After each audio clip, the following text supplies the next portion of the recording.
Hello friends, আমার annual প্রোগ্রামে dance দিয়েছি, বাট ভয়েস কেন দিচ্ছি? গানগুলো দিলেই তো হতো। একদমই না। কারণ হচ্ছে আমাদের যবের থেকে মনিটাইজেশন অন হয়ে গেছে, তবের থেকে কিন্তু কপিরাইট ক্লেমে আমরা ভোগ করি। তো এবার এই কপিরাইট ক্লেমটাকে কীভাবে আমরা রিমুভ করব? তো আমাদের লাইসেন্স অলরেডি দিয়ে রেখেছে গান ইউজ করার জন্য। বাট এতগুলো গান, এতগুলো ছোটো ছোটো পার্ট এতগুলো গানের তো আমি মিক্স করতে পারবো না। একটা প্রোগ্রাম যখন হয় সেটা তো অনেক বড় হয় না, সেটাকে কেটে ছেটে 10 মিনিটে নামানো যায়, কিন্তু তারপরেও কিন্তু গানগুলোকে আর অ্যাড করা যায় না। তো সেই ক্ষেত্রে কী হয়, লাইসেন্স ছাড়া আমাদের গান আপলোড করতে হয়। আর ফেসবুকে হচ্ছে আপলোড হওয়ার পরেই কিন্তু বারবার নোটিফিকেশান দিতে থাকে যে এটা কপিরাইট ক্লেমের পড়েছে। তো কিছু কিছু অথর আছে যারা হচ্ছে গানগুলোকে যখন আমরা রিপোর্ট লিখি বা আমরা সরি চাই, তখন কিন্তু আর লাইসেন্স আমাদের দিয়ে দেয় ইউজ করার জন্য। আবার কিছু কিছু ক্ষেত্রে কিন্তু আমাদেরকে সেই লাইসেন্সটা দেয় না, তারা বারবার বলে আমরা নিতে মানে এ হচ্ছে না, অ্যাপিল তোমার অ্যাকসেপ্ট করিনি, অ্যাপ্রুভ হয়নি। তো সেই ক্ষেত্রে তখন ভিডিওটাকে কী হয়, ডিলিট করতে হয়। লাস্ট অপশান থাকে ডিলিট করা। আমি আমার অ্যানুয়াল প্রোগ্রাম যখন 2023-এরটা দিয়েছিলাম, তখন বারবার এরকম মেসেজ আসতো, বাট আমি ইগনোর করতাম, যেহেতু আমি মনিটাইজেশন অন করিনি, আমি জানি না সেটা। কিন্তু আমাকে এই বছর কিন্তু 2025-এ ওই 2023-এর ভিডিওটা কিন্তু পুরো ডিলিট করতে হয়েছে। কেন? তখন আমি 15 মিনিটের ভিডিও আপলোড করেছিলাম আর গানগুলো সব চলছিল। তো ওটা কপিরাইট ক্লেম কোনো মানে মিউজিক যারা লঞ্চ করে, মানে যাদের মিউজিক, তারা কেউ মানেনি সেটা।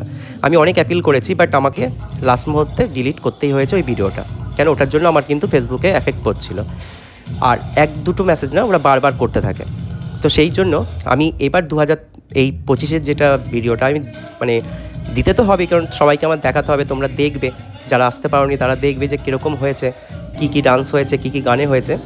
তো আমি কি করেছি, এই গানের হচ্ছে সাউন্ডটাকে কমিয়ে দিয়েছি, 20-র নিচে করে দিয়েছি 100-এর বদলে। আর তার সাথে আমি কি করছি, কথা বলছি। তাতে কি হচ্ছে, ভয়েসটা আমার রয়েছে, আমার নিজস্বতা রয়েছে। এবার যদি এটা কখনো কপিরাইট ক্লেম হয়, আপনারা তো বুঝতেই পারছেন যে গানটা হচ্ছে, কোন গানে কে ডান্স করছে কী, সেটা তো বোঝা যাচ্ছে। যদিও একটু একটু করেই আমি দিচ্ছি গানগুলো, কিন্তু বুঝতে পারছেন। আর আমার তার সাথে কথাটা চলছে, তাতে কি হবে, এবার হচ্ছে ফেসবুক যদি কখনো আমাকে কপিরাইট ক্লেম দেয়, তাহলে কিন্তু আমি অ্যাপিল করতে পারি যে এটার মধ্যে আমার অরিজিনালিটিটাও আছে। এক তো পারফরম্যান্স আমার নিজের অরিজিনাল, তারপরে নিজের ভয়েস আছে, সেটাও অরিজিনাল। আপনাদের গান ছাড়া আমরা নাচবো কী করে? কিন্তু এটা কিন্তু বোঝে না যারা মিউজিক মানে থাকে, প্রপার্টির মালিক থাকে, তারা কিন্তু এটা বোঝে না। তারা কিন্তু বারবার আমাদেরকে ক্লেম দেয়। আর এই ক্লেম থেকে বাঁচার জন্য এই ধরনের কিন্তু প্রসেস তোমরা ইউজ করতে পারো। আমি এর আগে একটা করেছিলাম, তাতে কিন্তু আমার কপিরাইট ক্লেম হয়নি। আর আমি কিছুদিন আগে একটা পার্টিতে ডান্স করেছিলাম, সেখানেও আমি ভিডিও দিয়েছিলাম, সেটাতেও কপিরাইট ক্লেম পেয়েছিলাম। বাকি আমার যেগুলো আমি করি সেগুলো তো আমি লাইসেন্স আমার আছে, আমি সেখান থেকে ফেসবুক থেকে নিয়েই আমি ইউজ করি, তাতে আমার কপিরাইট পড়ে না। বাট কপিরাইটটা কিন্তু একটা মারাত্মক এফেক্ট ফেসবুকে ফেলে। যাদের মনিটাইজেশন হয়ে গেছে তাদের কিন্তু চ্যানেলে কিন্তু ভীষণ বড় এফেক্ট ফেলে। তাই বলবো, কপিরাইটের থেকে বাঁচতে হলে তুমি সাউন্ডকে কমিয়ে দাও, ঠিক আছে? 100% সাউন্ড দেবে না, সেটা কমিয়ে নিজের ভয়েস দাও। আর না হলে হচ্ছে তুমি লাইসেন্স যেগুলো আছে ফেসবুক থেকে দেওয়া আছে, ফেসবুক থেকে সেই সব মিউজিকগুলো ইউজ করো, তাহলে কিন্তু কপিরাইট ক্লেম থেকে তুমি কিন্তু বেঁচে যাবে। আর যদি তোমার মনে হয় যে না আমি গান দেবো, তাহলে কিন্তু ইন ফিউচার যদি মিউজিকের যে মানে মালিক থাকে, সেই মিউজিক সে যদি অ্যাকসেপ্ট না করে তোমার গানটাকে, তাহলে কিন্তু তোমার ভিডিওটা ডিলিট করতে হতে পারে, যেটা আমার ক্ষেত্রে হয়েছে। ইউটিউব কপিরাইট ক্লেম করে কিন্তু ওটা পাবলিশ করে না, খুব একটা প্রচার হয় না, আর কোনো মেসেজের ঝামেলা থাকে না, একবার করে ছেড়ে দেয়, কোনো এফেক্ট পড়ে না। বাট ফেসবুকের ক্ষেত্রে কিন্তু হয়তো তোমার ফেসবুকের প্রোফাইলে হয়তো এফেক্ট পড়বে না, কিন্তু তোমার হচ্ছে মনিটাইজেশনে এফেক্ট ফেলে, ওটা কিন্তু রিপোর্ট হয়ে থেকে যায়। আর রিপোর্ট থাকা মানে তুমি জানো যে ফেসবুকে কত রকমের সমস্যা হয়। তো যদিও আমার ঠান্ডা লেগেছে বলে গলাটা হয়তো ভাঙা, তো তারপরেও আমি বলবো, ভিডিওটা যারা দেখছো তাদের এটা একটা ভিডিও দেখার সাথে সাথে, ডান্সগুলো দেখার সাথে সাথে এই একটা কিন্তু কপিরাইটের ব্যাপারে কিন্তু যে ধারণাগুলো আছে সেগুলো কিন্তু ক্লিয়ার হয়ে গেল। কেন? কপিরাইট ক্লেম সবার ক্ষেত্রে হয়, শুধু তোমার নয়, আমার ক্ষেত্রে, সবার ক্ষেত্রে হয়। আর আমরা হচ্ছে অরিজিনাল ভয়েস দিয়ে ভিডিও সবসময় করে উঠতে পারি না, কেন? আমাদের রিলসের যুগ, আমাদের গান দিতেই হবে। তো কপিরাইট কিন্তু সবসময় সবারই আসে, বাট কপিরাইট থেকে বাঁচতে হলে তোমাকে কিন্তু তার কাছে সরি বলে একটা কিন্তু ওদের অপশান আসে, তুমি মেসেজ করতে পারো, মেসেজের মাধ্যমে তুমি কিন্তু সেগুলোকে কিন্তু ক্লিয়ার করতে পারো। বাট সবাই কিন্তু সেটা মেনে নেয় না। আমার ক্ষেত্রে মানেনি, আমার ক্ষেত্রে অনেকগুলো মেসেজ এসেছিলো, ঠিক আছে? কিছুদিন আগেও এসছে, সারারা ডান্সটা আমার ডিলিট করতে হবে, আমি জানি, বা অনেক আছে গান এরকম। তো কিছু কিছু ক্ষেত্রে এই প্রবলেমগুলো আসে।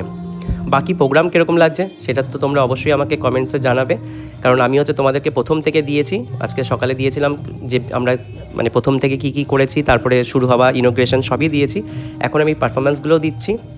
এরপরে আমাদের ডিনার আছে বাচ্চাদের, আমি ডিনার দিয়েছি, প্যারেন্টসদেরকেও দিয়েছি ডিনারের প্যাকেট, এবং মেডেল ছিল, সার্টিফিকেট ছিল, সুরভারতীর তরফ থেকে যাদের যাদের যেসব জিনিসগুলো এসেছিলো সবাইকে সব দিয়েছি। আর সবথেকে বেশি ভালো লাগছিলো বাচ্চাগুলোকে, যারা ডান্স যতই মানে প্র্যাকটিস করে না কেন, বাচ্চা তো ভুল তো করবেই সাউন্ডের কাছে, লাইট টাইট সব কিছু পড়লে, বাট তাতেও যে ওদের ড্রেসগুলো ছিল আর ওদেরকে এত কিউট লাগছিলো দেখতে, না এত সুন্দর লাগছিলো, ওফ কী বলবো। সামনে থেকে যেন আরও ভালো লাগছিলো। হয়তো আমি ব্যস্ত ছিলাম তাই আমি হয়তো ভিডিও করতে পারিনি, তাই অল্প অল্প করে করে নিয়েছি কখনো কখনো এসে এসে। কিন্তু ওভারঅল এদের কস্টিউম পরার পরে বাচ্চাদেরকে এত ভালো লাগছিলো, আমার স্টুডেন্টদেরকে কী বলবো। তোমরা সেটা দেখছো, এনজয় করো আর কমেন্টসে অবশ্যই জানিও। আর যদি কপিরাইট সম্পর্কে ধারণা ক্লিয়ার করে থাকি সেটাও অবশ্যই জানাবে, যে কারা কারা এই ধরনের প্রবলেম ফেস করো। কেন ফেসবুকে ক্রিয়েটারদের অনেক সমস্যা আছে, কাজ করা এত ইজি নয়। একটা ভিডিওতে কিছুই পেমেন্ট নেই, 1 পয়সা 2 পয়সা আছে, কিন্তু তারপরেও হচ্ছে অনেক রকমের ঝামেলা আমাদেরকে কিন্তু পোয়াতে হয়।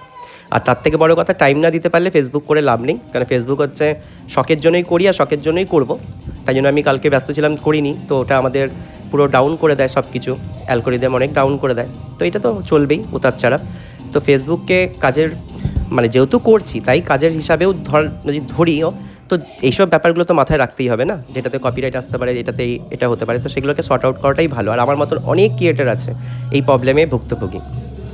তো আমি বলবো যে এই ধরনের প্রবলেম যাদের যাদের সমস্যা হচ্ছে তারা ভয় পাবে না, বরঞ্চ এই ধরনের মানে এগুলো করবে যেগুলো আমি করছি, ঠিক আছে। সাউন্ডটা কমিয়ে দেওয়া বা লাইসেন্স যেই মিউজিকগুলো আছে সেগুলোকে অ্যাড করো। 1টা 2টো ডান্স হলে সেটা পসিবল, কিন্তু এতগুলো ডান্স হলে তো সম্ভব না। এইটা এখন পার্ট পার্ট হচ্ছে, ছোটো ছোটো করে হচ্ছে। তো যদিও বেশি আমার ডান্স ছিল না, তাই আমি 10 মিনিট এটা শেষ করতে পারছি। তো তোমাদের কেমন লাগছে অবশ্যই কমেন্টসে বলবে। আর এই ঠান্ডাটাও যেহেতু এত বেশি পড়েছে, তো ঠান্ডাতে কে কোথায় ঘুরতে যাচ্ছ ডিসেম্বর মাসে সেটাও একটু জানাবে। কারণ ডিসেম্বর মাস মানেই হচ্ছে সবার এখন ঘোরার প্ল্যান। আর আমার অ্যানুয়াল প্রোগ্রাম শেষ, আমিও 25 ডিসেম্বর পরে হয়তো যাব কোথাও ঘুরতে। তো এখন ঘোরার প্ল্যানিংই চলছে, কীভাবে 31 নাইট কাটাবো, কীভাবে 1 জানুয়ারি আনন্দ করব, সেসব প্ল্যানিং মাথায় এখন চলবে। তো তোমরা কে কী করবে কমেন্টসে অবশ্যই জানাবে, ঠিক আছে। আর পুরো ভিডিওটা দেখার জন্য অসংখ্য ধন্যবাদ, থ্যাংক ইউ সো মাচ। সবাই ভালো থাকবে। আর সবাইকে আমি হচ্ছে অ্যাডভান্স গুড নাইট বলে দিচ্ছি এত তাড়াতাড়ি, ঠিক আছে। দেখো, এনজয় করো, এটাই শেষ।